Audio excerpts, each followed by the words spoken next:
What is a pip or a pipette?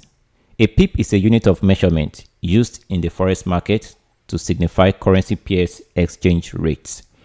The term pips stands for percentage in points, or sometimes price interest points. In the forex market, currencies are quoted with exchange rates, and this involves several decimal places.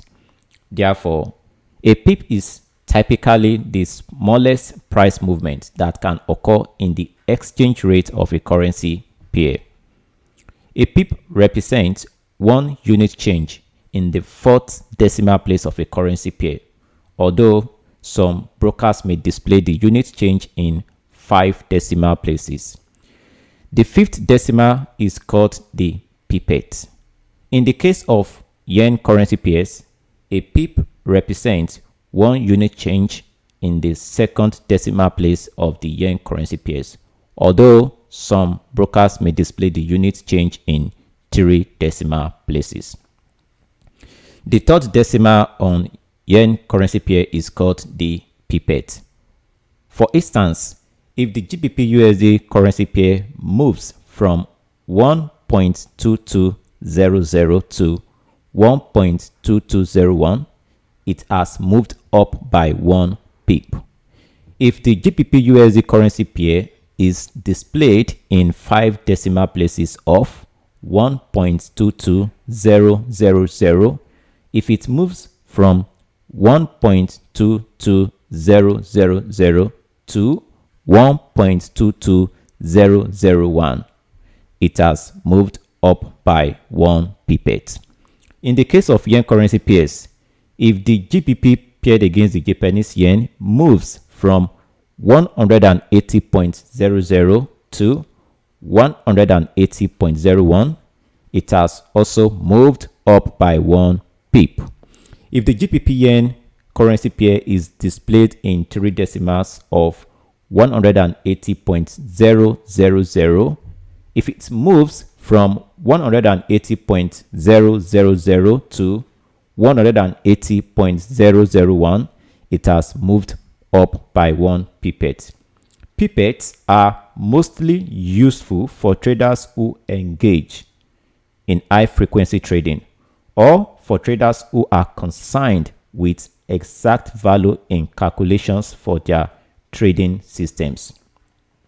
Pips are crucial for traders in the forex market, as they help traders measure price movements, determine profits and losses, and set stop loss and take profit levels for trades. Understanding pips is fundamental for calculating risk and position sizing in currency trading. Interested in learning how to calculate risk and position sizing in forex trading? Check the description of this video to access the tutorial. You might be wondering if pip and pipette is the unit of measurement in the forex market.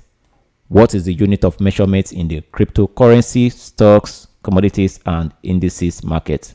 Well, the unit of measurement used to express the change in value of a stock is called a point or percentage point. For instance, if the stock of Apple price increases from $175 to $200, you can say that it has increased by 25 points, or by 14.29%, since $25 is 14.29% of $175. The unit of measurement used to express the change in value of a commodity is typically referred to as point or tick. Just like in the context of stocks and currencies, commodities can also experience price changes that are measured in points or ticks. For instance, if the price of US oil increases from $82 to $85, you can say that it has increased by 3 points or 3 ticks. The unit of measurement used to express the change in value of an index is referred to as point or index points. For instance, if the S&P 500 increases from 4,200 points to 4,300 points, it has moved up by 100 index points. In the cryptocurrency market, The unit of measurement used to express the change in value is typically referred to as point or percentage point. For instance, if the price of Bitcoin increases from $27,500 to $30,000, it has moved up by 2,500 points or by 9.1 percentage points, since $2,500 is 9.1% of $27,500. The term SAT, short for Satoshis, is a very small price movement in Bitcoin, where one Satoshi is the smallest unit of Bitcoin.